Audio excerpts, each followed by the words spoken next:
I'm Angela Yore. And I'm Lynda Clarke, and welcome to Why We Lead, the podcast that delves into the stories and insights of impactful leaders and unsung heroes shaping the fintech world and beyond. I'm delighted today to introduce Neil Harris to Why We Lead. Neil is a prominent figure in the fintech sector, renowned for his expertise in payment innovation and his ability to drive hypergrowth through fostering a connected, high-performing culture. With 24 years of experience in financial technology, Neil has played a pivotal role in transforming the payments landscape, consistently delivering innovation that meets the evolving needs of businesses and consumers alike. Neil is the founding partner at Beyond, an investment firm in financial services, and has founded 3 organizations, conducted 2 successful exits. He has held executive positions in global high-growth fintech companies. He chairs the advisory board of the UK's largest trade association in payments, the Payment Association, and sits on the Industry Advisory Council of the UK's payment system operator, Pay. Welcome, Neil. Thank you so much for joining us on the pod today. I'm really delighted to have you as a guest. And I'm really interested to hear about your leadership journey and kind of what's brought you here. So just kicking off with first question, something we ask all of our guests is, what does leadership mean to you? Why do you lead? What does it mean to me? I think leadership is influence. It's not authority. It's not about a position or a title. I think it's about ultimately influencing others towards a shared vision. Yeah. It's about fostering trust and transparency, inspiring collaboration, creativity to get to amazing or great outcomes. It's about understanding, and ultimately it's about making tough calls. Actually, it's about grasping the nettle when times get tough. It's being present and accountable.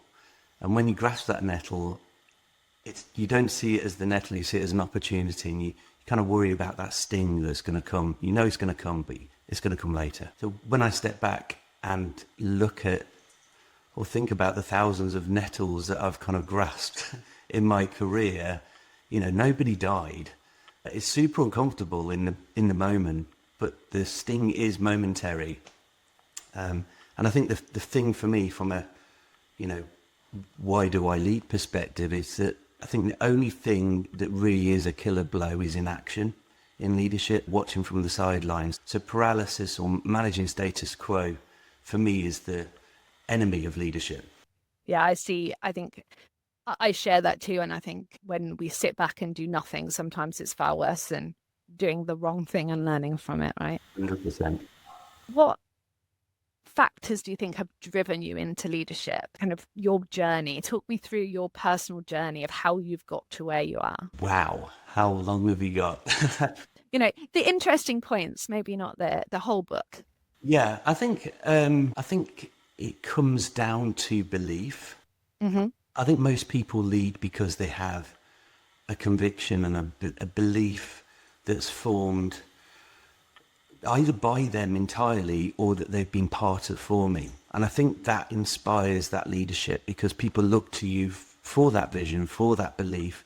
And actually there's a momentum that builds with that conviction, with that confidence when you're seizing those opportunities. So I see it as kind of like painting it's an artist almost, you're painting your vision and you're creating something unique. And whether that's a unique proposition, go to market, it's a new product that you're bringing out that's going to help people or solve their issues. And sometimes, part of leadership is those nettles, and it's about taking the knocks as well. The art that you create isn't always necessarily to everybody's taste. You do get a lot of knockbacks along the path, and it kind of disrupts you and goes, actually, did I get this right? Have I done this right? But actually it's that vision and the belief that gives you that sustainability, the rigor and the grit that gets you, it powers you to keep going, and it powers your teams to keep going. So I think that's really, really special. And then when you finish your piece of art and you hang it on the wall, and then you kind of look outside and you see a queue of people down the street queuing up to buy it, that's the best feeling ever. It means actually that's vindication. We got it right. We've done an amazing job. Now, how do we do better? How do we continually evolve?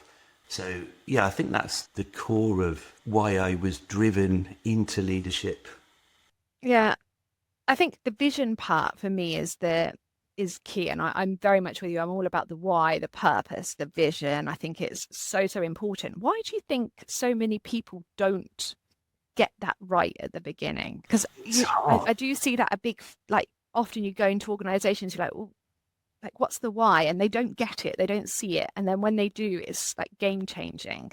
Yeah, and I think there is a distinct difference between professional leadership and entrepreneurial leadership, or leadership when you are creating your own business. And I think the two are they're linked, and there's a pathway from one to another. I don't believe that actually any entrepreneur was born an entrepreneur. I think it's through those lived experiences that you create what you've seen work, what you see not working. Sometimes it's born out of frustration. You know, a lot of the times when you speak to founders, it's all why did you create your business? It was born out of a frustration of one form or another. But I think those professional and entrepreneurial leaders are very different. And I've kind of experienced both sides. So that learning that you spoke about just then around you going to large businesses, it's because they haven't created. They might have created a new variant of a business or an aspect of a product that they've extended or changed or even launched, but they're not worrying about payroll. They're not worrying about the regulatory regime that's going to come down on them on an individual level. They're worrying about, are they the guy that's going to go to prison if this goes wrong or if you hire the wrong people? You know, that's on you as an entrepreneurial leader. So I think there are those things are very different. And, you know, my own journey from that was, it was when you kind of like take a step back, you think, I was blessed. I was super blessed. So I worked in an amazing company. It was within financial services, very large, very comfortable. It was going brilliantly. The people were amazing and the culture was just so vibrant, business doing exceptionally well. And then, and the business was quite ambitious in terms of the acquisitions of new businesses as well. So we did 8 transactions in a matter of years. So there was a lot of change going on within that business. And one of the acquisitions one of the businesses we did a business combination with wasn't actually going so well. And it was headquartered in Paris. Most of the leadership team had left. From that, a lot of the people who knew and had that expertise, the knowledge, they also left. So the business was like on the operating table. It was kind of bleeding out. I was based in the UK at the time, and I saw an opportunity to lean in and help and turn it around, basically. And for me, so that was the beginning of I had leadership roles, you know, head of, you know, VP of these titles. But actually, when I think about it, that was the first time that I really led something that was about making a real difference, moving the dial in a positive way. And actually, ultimately, there's a degree of leadership that comes from sacrifice. You put so much of yourself in, whether that's financial or personal. And for me, at this position, I was comfortable because I was getting paid my salary and that was all good. But it was about the sacrifices that I made leaving my young family in the UK. So I'd get up every Monday at sort of 3 a.m. to get the red-eye flight from Birmingham. It was a 5:30 flight out to Paris, and I spent the whole week, you know, with the team, rebuilding the team, with customers, fixing problems, and, you know, we stopped that bleed. But then, you know, the cost was I was flying out on the Monday and flying back on the 8 p.m. flight on Friday. So, you know, I had a 3-year-old son at the time. That was really, really tough, not only for me, but for my wife. And Alex doesn't remember. My son doesn't actually remember it, but I remember, and I remember missing those things. So sacrifice is a big part of leadership. You know, people see the gala events and the black ties and the celebration. Yeah, and there's only so many of those you actually want to go to, right? Yeah, Yeah, exactly. I mean, when you're there with your team and you're winning, there's nothing better. Of course. But that, I think that experience for me on a personal level, that triggered kind of a hunger. And that's when I realized that, leadership isn't about a title. It's not gifted. It's about how you act, how you react in certain situations. And it's about remaining calm in periods of severe stress when everyone else around you is panicking and running around. And it's when you can see and you have that vision and you have that belief that you can make a difference and you are going to turn it around, or you are going to launch this thing, and this is the route forward. And that's really what started that journey, because shortly after that I put myself on a business course in Henley. So I was doing that for 3-4 years. So it was a long old trek. When I came back to the UK, I was like, right, so what now? I've done all these things, and actually we turned the business around. We were growing. It became a very, very successful part of the business. And then it was about, right, so that's great for the business, but what about me? Yeah. What's How next? do I knew I had gaps. I just didn't know what they were.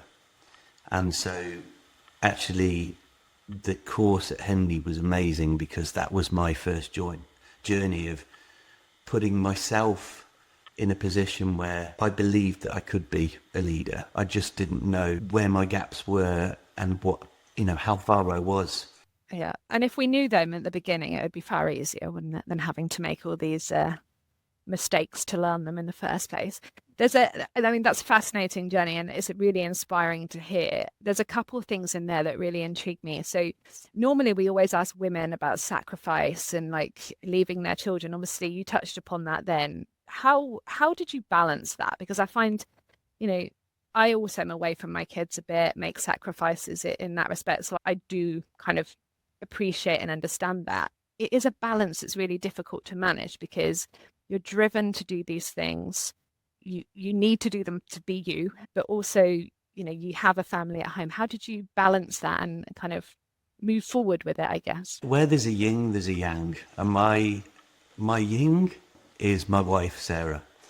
She's amazing. And she is the person that balances me out in many ways, not just sort of professionally, but you're a team and a unit. And I think society is changing. And I take your point about the aspects of being a mum and leaving your children. That I can't imagine, because I'm not a mum, but I am a dad. And I think historically, perhaps it was not expected, but it was, there was no stigma attached to dads going away and then coming back and providing. And I think that I'm pleased to say, I think that's blown out of the water now. I think it is about, your purpose and your drive as an individual and as a professional. There's still some ways to go on that, but I think that's certainly the people that I work with. There is no hierarchy in that. Just because you're male, you get to do this. But, for me, it was really tough as a dad. It was tough because, it wasn't just traveling away to the US where they speak the same language, culturally different. But I was kind of learning on my feet. I spoke a bit of French, but I wasn't fluent by any stretch. And very quickly you're running with it. In terms of balance, it's hard to say that there was balance. I think it's about pure focus that delivered the results, that then ultimately you're investing in yourself for the longer term. You know that this is, and I knew when I went to Paris, this is not sustainable. I'm not going to move to Paris. I mean, we did think about that as a family. We went over, viewed some properties, etc. But, you kind of take a step back. And Alex would have been fine. He'd have gone to school. He would have been bilingual, fine. But, when you think, well, Sarah's leaving her career, her family as well, that's just not cool. So, yeah, on a personal level, there was no balance. But what made it important, so those weekends or the times that we were together became so much more important. And we did crazy cool things that Alex doesn't necessarily remember me being away, but he does remember the things that we did. and he has these sort of sketchy memories. And part of that is because, of course, you take lots of photos and they're all on the wall. But I think that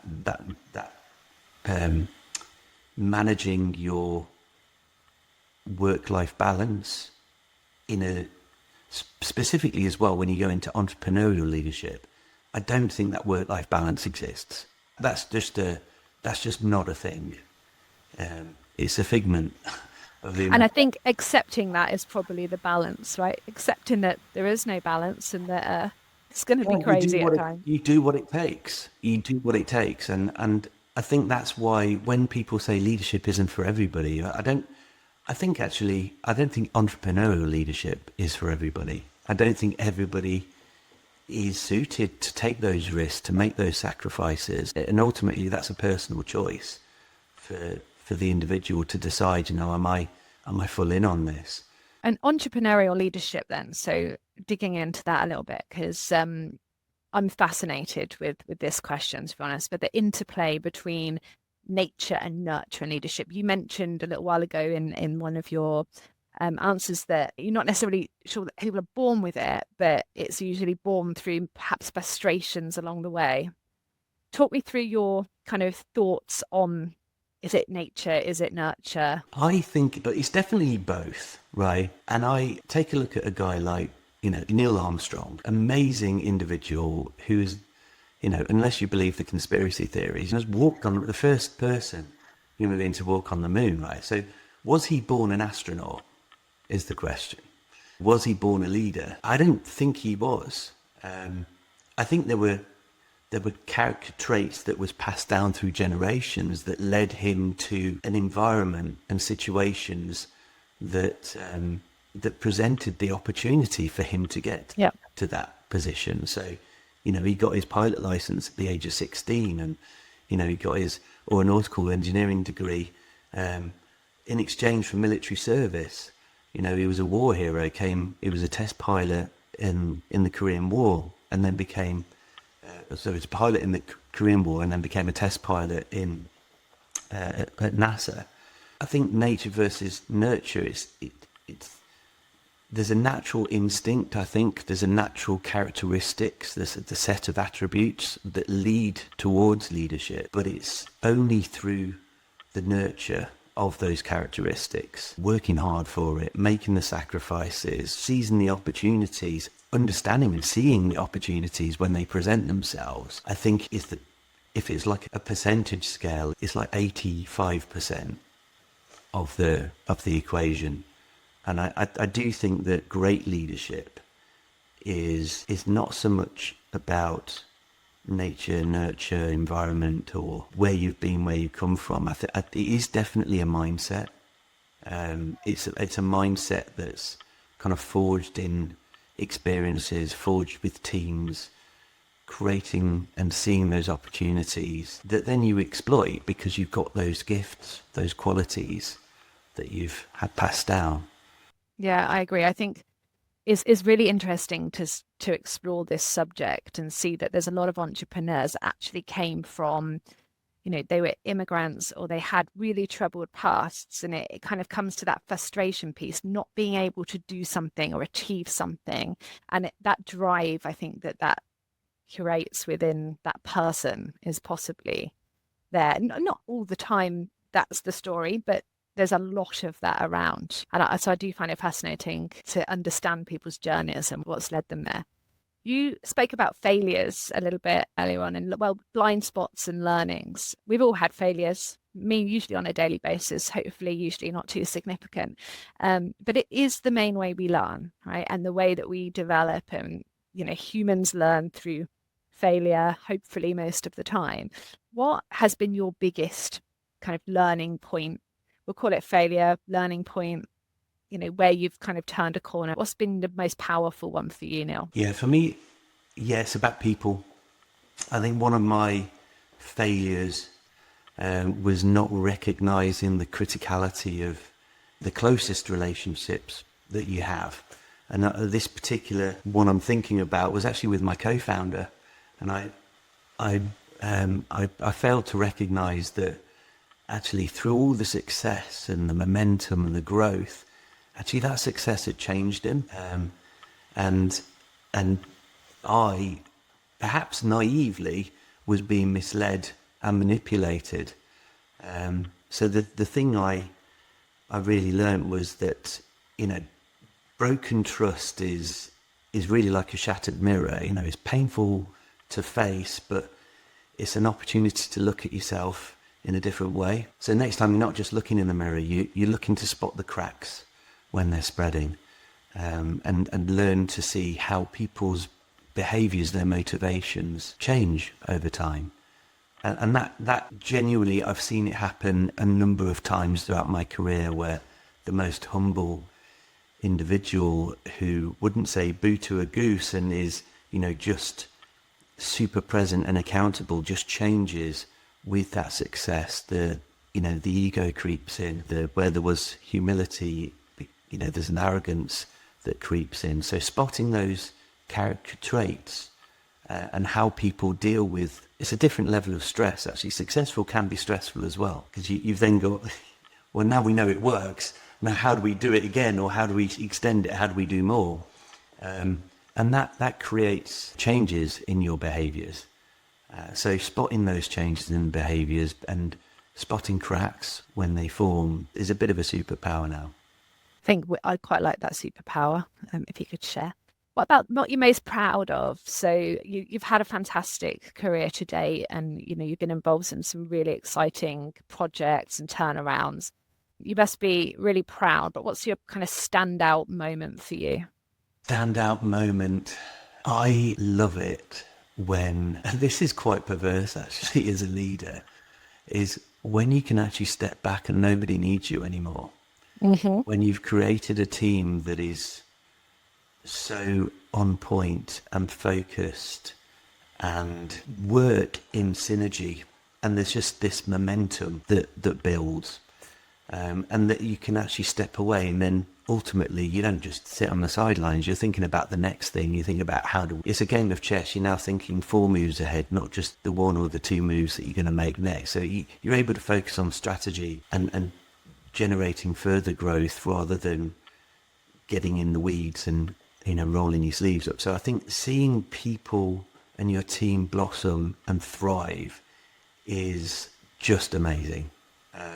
And I've been very blessed with the people that I've worked with along that journey, and we all do well together. I wouldn't say I'm a communist at heart, but I definitely share some thoughts around, fairness and equality in approach, and giving people those opportunities as well. And then when you see those individuals thrive and shine, that's just the best feeling ever. Yeah, I think it's so important, particularly for founders, to sometimes step back and let the team thrive and do what they're to do as the company changes and grows. But that's also not an easy thing to do. So I know that I've spoken to lots of people who, they want to do that, but it's really difficult because it's your baby, it's your life. Everything's gone into that. What would your advice be for people who are really struggling with that? I mean, you can't grow as an island, right? A team of 1 is just scalable on any level. I've actually got a couple of techniques that I use when I've selected the teams, which perhaps I can share those. I don't know if you... I'd love to hear that. So the first technique that I've used, because ultimately for me everything is about trust, and trust isn't gifted. Again, it's something that's earned and it builds over time. When you're creating these new roles, or as we did we're launching historically in Singapore, Dubai, the US, Australia, having, or even creating new divisions within the business, that the people that you bring in are super important in order to properly scale. So creative selection is a technique I've termed, which basically is an extended and creative interview process. And one example was there was an individual that we were onboarding to, or looking to onboard to run a large chunk of our business. And this area this region of the business was strategically important. Like, it was a huge growth area for us. The individual had all the credentials, glowing references, amazing at conventional interview processes, and they were seriously prepped, and very, very impressive. But had it not have been for the creative aspect of the selection process, we would have never known. And, one of the things that it was very simple. We had a theme within the business which was called scaling sensibly, which meant, we're doing really well, right? We're doing very, very well, but we were still in that entrepreneurial phase. We're launching a new region, so just don't push it, so just don't go too far in terms of spend and bringing in millions of people. You've got to grow and scale sensibly. I invited the candidate to an informal dinner with some industry colleagues, and I asked them to select a venue with a caveat, like not too fancy, scaling sensibly, So venue was selected. I got them to order the wine in the evening, and the meal was amazing. Wine was paired beautifully. It was a brilliant evening. But when I went to pay the bill, without exception, it was the most expensive meal or business dinner I've ever had. Like, it was crazy. The bottles of wine were sort of $2,000 a pop. I mean, it was exceptional. And then there were other traits that kind of came through. That, for me, was a really critical point in my understanding of that individual, because, ultimately we didn't make an offer to employ in the end because our values just didn't align. And that trust, and actually the benefits of doing well and the fancy meals, that can happen in time, but it's got to be earned first. You don't take it pre-joining the team. I've never heard that before. That's a very interesting way of approaching who you hire, because some people can really impress you in an interview, but that's the easiest part, I think, sometimes. It's always about the people. It's always about, ultimately the core values, and do they, ultimately a business is made up from individuals and the richness and the tapestry of those individuals. And I love that. But ultimately there are common core values that you have to hang your hat on. And if you're out of sync with that, especially at a leadership level, Yeah. it can go very wrong very quickly. And scale up businesses just aren't for everyone, are they? They're just not. It is someone that rolls their sleeves up and does whatever they need to do at whatever point to get you over the line. And I noticed that in my role as well, finding people that are able to handle that, I think is unique. Yeah, I think there's another technique as well I'll share real quick, is execution over ego. Jeff Bezos says, you hire talent, rent experience. The challenge for me was that when I was hiring, a lot of the time, actually, we wanted talented and experienced people. It's not just one or the other. So, for those strategic roles, it was really important. So how do you know you've got the right fit within the business? And it, to a degree, it is a leap of faith. So, what's really worked for me in the past is asking the individual to join the business as a consultant or a contractor for a specific task or project. So through that engagement, you learn about their commitment, their style, their execution, their grit, the approach within the environment, their approach towards the team. And again, without a fancy title. I don't think leadership is about titles. And I think if they ultimately, that is a hard sell to speak to somebody about, especially if they're leaving an organization which isn't necessarily entrepreneurial or they're very comfortable. It's a super tough thing to propose, but ultimately when you're hiring those people, it's super important, and we're all strangers until we're on the same team. So it's about getting that rhythm and the momentum and that pace, and that happens over time. So having execution over ego, getting them in to spend a bit of time with them for a 3-6 month period is so much more effective than employing somebody, going through the your typical traditional interview processes, and then explaining to your board 3, 4, 5, 6 months in that actually this shining star that I've sold to you and the team actually isn't the dude. This isn't the person we thought they were. Like they're just not. They're not going to make it. And I think that those conversations happen probably more frequently at a senior level than anyone really appreciates. And that's where this approach, execution over ego, it's like getting engaged before you get married. I think it's just really, really interesting to hear how different approaches are used. And I'm definitely going to steal a couple of those ideas for sure. And I'm sure other people will find them really interesting. It's definitely a challenge that I see people trying to toy with, trying to step out of that day-to-day leadership and let the people and embrace that kind of team and the trust. But it must be incredibly difficult to do that transition. What do you think? So it is quite a unique industry that we work in. Mm-hmm. What do you think it takes to be a leader inside fintech? Why is it different? I think it is different. I think when you're managing money, either that's money earned by businesses or money earned by consumers, it's a huge responsibility. You have a massive duty of care to do it right and do it the right way, serving the consumer, but also protecting the consumer, sometimes from themselves, right? That's super tough. So I think obviously there's new regulations that have hit the tail end of last year, which have really shaken the foundations of what it is to be a fintech leader. There are, serious judicial responsibilities as well. It's not just like operating a private limited company where if it fails, you roll up and off you go work at ASDA, right? That just doesn't happen. There are formalized wind-up processes now. You have to have runway to sustain the business. So, there's a real focus on sustainability, and quite rightly so. This is people's money, and we have a duty of care as a community, as an industry.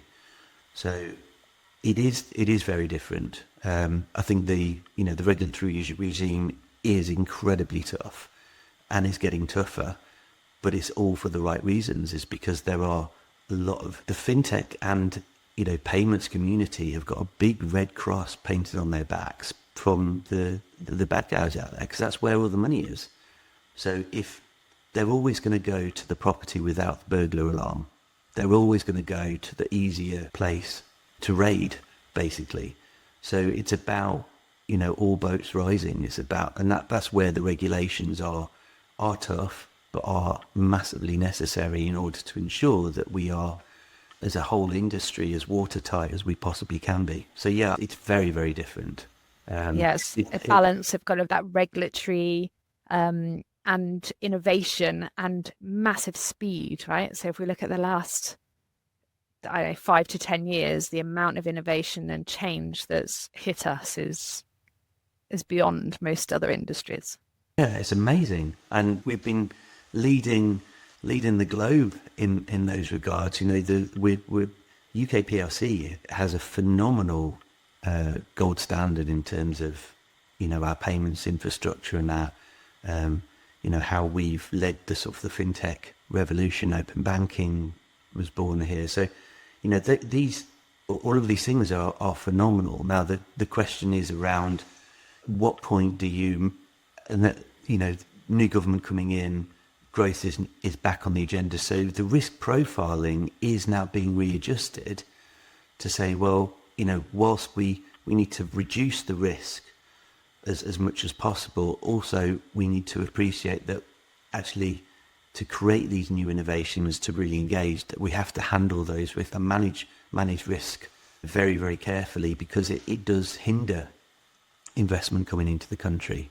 So yeah, I think there's a lot of work to be done. I think the North Star that we have with the NPV, with the National Payments Vision as well, is phenomenal. It's given a real boost. Now people are ready. They go, right, this is where it's headed. There is a firm commitment to growth, to innovation, and whilst maintaining security, I think infrastructure renewal is needed. Focus on open banking is phenomenal. And it's about time. There needs to be more competitive drive within the industry, but that comes with investment. So yeah, how do you get more investment in? you've got to open up those channels for innovation and growth, which is what the government are. Yeah, I think they're creating that vision that we talked about earlier that's perhaps not been quite as clear. Exactly, yeah. I mean, every government wants to grow, but the fact that there is specific focus on the payments community, the payments industry as a huge contributor, 18% of the GDP, it's a huge contributor to the UK economy. So we've got a lot of work to do. There is some simplification and removal of overlaps. I think that's kind of phase one. And then phase two will be, right, let's exploit the assets that we've got. Let's really push open banking with VRP and the way open banking is going to be, restructured effectively to create that operating scheme is phenomenal. It's exactly what needs to happen. Thank you, Neil. Now, one more question for you. What would be your kind of key book that you'd put out there for people to go and pick up and read? From a leadership perspective, there's loads of books. But from a leadership perspective, I have this one. So This is Colin Powell. It worked for me. So this was probably, I don't know how old it is. It's quite old, I think. I don't know when it was published. It was years ago, like really years ago. What I did was I actually bought about 10 copies of this. And then I went through it for my colleagues when I'd read it. And I was like, oh, this is amazing. And I highlighted it for my colleagues. So if you don't mind, I'll read a few things out as to why this is such a cool book. Definitely. So Colin says, followers want leaders who are selfless, not selfish. They want leaders who have moral and physical courage, who always do the right thing and will risk their careers in so doing. Leaders who not only are role models, but also inspire followers to be their own role models. And then this bit was more sort of operational, I guess. Less cerebral, and it's never walk past. I've highlighted quite a bit on here. Never walk past a mistake. And I think the core of this is around correcting a mistake shows attention to detail and reinforces standards within an organisation. Tolerance of little mistakes and oversights creates an environment that will tolerate bigger and ultimately catastrophic mistakes. You never look the other way and pretend you didn't see it to avoid any confrontation. If a follower sees that he's just made a mistake and he's gotten away with it, he loses confidence in the competence of the leader and has less respect for that person. That's very strong words, I think, and I don't think we can do much more on this pod than end with that, to be honest. So thank you, Neil. I think that's definitely a book I think I should go and pick up. I've not heard of that one before, so thank you for sharing that with us. And thank you ever so much for having time to join us on the pod. Brilliant. Thanks so much, Lynda. Once again, please share this podcast, like the podcast, subscribe to the podcast, and we will put all the links and the details so that you can do that. Thanks so much, and I hope that you have enjoyed this conversation. Starting your own podcast? From concept to production and launch, Sky Parlour Productions can bring your vision to life. Contact info@skyparlour.com today to get started.